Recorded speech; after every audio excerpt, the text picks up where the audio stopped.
LIBRE initiative, which targets Hispanic voters. CNN political analyst Kirsten Powers and CNN political commentator Andre Bauer. Welcome, one and all. Thanks for being here. Rachel, I'm going to start with you. Taco trucks on every corner. So the answer to your pressing question at the tease is delicious. Delicious. Definitely delicious. We could use a few more of them up in northwestern Wisconsin, where I live. Look, what I think is really interesting is that taco trucks really are the ultimate symbol of American entrepreneurial capitalism. And I think what people want to know is not what some first-time surrogate bungled. What they want to know about is who's going to help people who want to start taco trucks. And liberal policies have always overregulated food trucks. In fact, in Nevada, we have a former attorney general who was shutting down, who's running for Senate, by the way, who's shutting down Uber. What people want to know is who's going to help people start businesses, let them grow, become financially independent. Liberals overregulate these kind of small business owners, and conservatives help them achieve the American dream. Excellent pivot. I have never seen spin like that. That was, but it's true. I give you credit for it. I mean, what we do know is that Donald Trump gave a speech that was full of desperation, despair this past week, and we still don't know what he's going to do. I heard Rudy Giuliani on your show earlier today, and we still don't know what he's going to do with the 10.5 million people who are here who are not criminals. And so, yes, I think that the Republican Party has an awful brand when it comes to Hispanic Americans.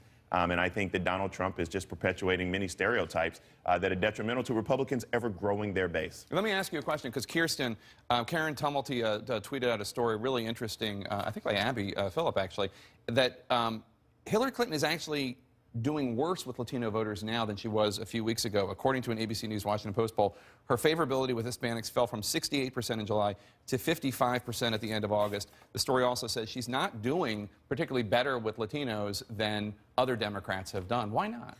Well, I don't know why not, but the most important thing is she's doing much, much better than Donald Trump. And that's the bottom line. His approval rating is 21% in the same poll. So, you know, her approval rating, I'll take 55 over 21%. And I think that she, you know, in this article, they're talking about the fact that maybe she needs to be doing some more outreach, maybe needs to be running some more ads in the Latino community. But at the end of the day, he's underwater and she's above water. She has had every advantage in the Latino community. And Latino media, Spanish language media, is basically another wing of her party. The reason she's doing bad is Hispanics leave countries where there is corruption on the level that we're seeing right now with Hillary Clinton. I mean, this is a rigged... Well, I mean, hold on. Double digits. I'm saying they're in double digits, but in the last month, as her scandals have increased, that's why we're seeing this drop. I mean, but she's also hasn't spent any money per se. And Yeah. I think we also saw that Barack Obama he doesn't have the money to spend, but Barack Obama didn't spend the money until mid-September on Hispanic radio and Spanish television. I just think it's very important to be clear. She's not doing badly among just Latino not voters. better. And she's, you know, in the USA Today poll, 2/3 of Latinos are voting for her. I mean, that's not doing badly. Do you think this taco trucks on every corner, as you say, it's a surrogate that very few of us have ever heard of before, but it does feed into kind of this meme out there about Donald Trump. And I don't know that he did himself any favors with his speech the other night when it came to the Latino community. No matter what Rudy Giuliani says was buried in that speech in terms of the policy, a lot of Latinos for Trump quit Latinos for Trump after that speech. Only two that I know of. That's still a pretty big group. When you have a group called Latinos for Trump and they leave Trump after his major speech on immigration. When you're a leader and you take a strong stand, you're not going to make everybody happy. Look, I thought he did an excellent job meeting with the president. It was open to both candidates. Only one showed up. He did a very good job. And I know there's controversy. Well, you know, he acted very differently at a different rally. Well, the president's going this week to the G20 summit. He won't talk to that group like he would to the Democrat convention. So they're two different audiences, but you see the numbers changing.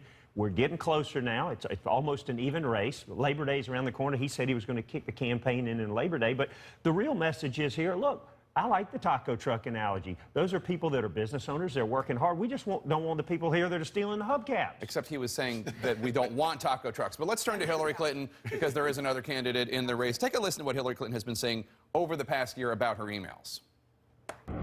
We turned over everything that was work-related, every single thing. Personal stuff, we did not. And all I can tell you is that I turned over every work-related email in my possession. Okay. I've turned over everything. Let me just... We now know from the FBI that she did not, that there were 15,000 emails that were work-related that she did not. No, that's not. We don't know that. We know that there were 15,000 emails, and we don't know what those emails are. We don't know if they're work-related. We don't know if they're personal. We don't know if they're duplicates. The FBI says there were 14,300 or something like that that were work-related. They're not sure if they were duplicates. That's true, that they're looking into them, but they say that they are work-related. They said work and personal, I thought. But regardless, we stay down this rabbit hole and we chase this smoke where there's no fire. We do that. We have been doing that. Puts the fire We've been out. doing that with Hillary Clinton for a very long period of time. The most amazing thing is this week Hillary Clinton released a comprehensive mental health proposal, and we covered Anthony Weiner.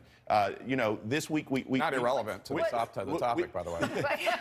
I'm pivoting. This is the pivot. But to actually get on the issue, we know that Donald Trump actually had a foundation that was pay to play, and we're back to emails. What we're talking about today with these emails, people are just sick and tired of chasing this smoke where there's no fire. What's interesting to me is that you just had Jeff Flake on. You just showed this commercial from John McCain. You have people within the Republican Party and the conservative movement who are willing to look at a candidate and be really honest about what his flaws and what his strengths are. And it's so fascinating to me that on the Democrat side, you have this level of corruption. I mean, this is not a small thing. This is somebody who's taking a charity, using it as a front and That's a slush not true, fund. though. Yes, it absolutely is. That's not true. You Yes, cannot say that a charity it absolutely is, who's but actually you sit here as a who's actually Democrat. helped children get HIV and AIDS medication. And also help Sidney Blumenthal get a job. That's not part of the charity. But actually, tell me this. How much money has Hillary and Bill Clinton gotten from the Clinton Foundation? If it's a slush fund, A lot. they have not. A lot. They have not A lot. They They've have become $50 million in millionaires travel. off of this. They have not become millionaires they off the have Clinton become. Foundation. We That's already absurd. know. And you know why we know that's absurd? You Because can she released her tax returns. That's how we know they Which received showed not that $1 she was making, from the Clinton which Foundation. showed that they She's made as gotten much millions of dollars from giving speeches. from giving speeches. To people who have given to the Correct. foundation. That you will sit here and defend that. To me, I just will really. defend the Clinton Foundation until I'm blue in the face. I want to bring you in here, Kirsten, because you have been a Democrat who's been willing to criticize Hillary Clinton. And what do you make of what happened? Look, on the foundation, I just don't see this pay-to-play argument. It's not. the First of all, emails. they don't receive any money. They don't make money off of the foundation. They don't receive salaries from it. So they're actually not making money off of the foundation. It's also been rated by the people who rate the charities. The people who rate the charity refuse to rate it anymore because They that's not true. They did until this last week, and this week they did give it an A rating. Rated by the people who, with an A rating. So I think the foundation stuff is being blown out of proportion. The emails, however, on the other hand, I think has become something that a lot of people are concerned about, and I think it has affected her trust numbers, and deservedly so. And she has said so herself. Andre, that I'll she shouldn't have done I'll give you the last word here. A lot of Democrats feel that these numbers are the distrust stuff is already baked into these numbers, though. Well, the distrust, you're seeing the numbers continue to drop, and nothing's ever going to happen. 228 people within the Department of Justice have given to her campaign, so you know nothing's going to happen.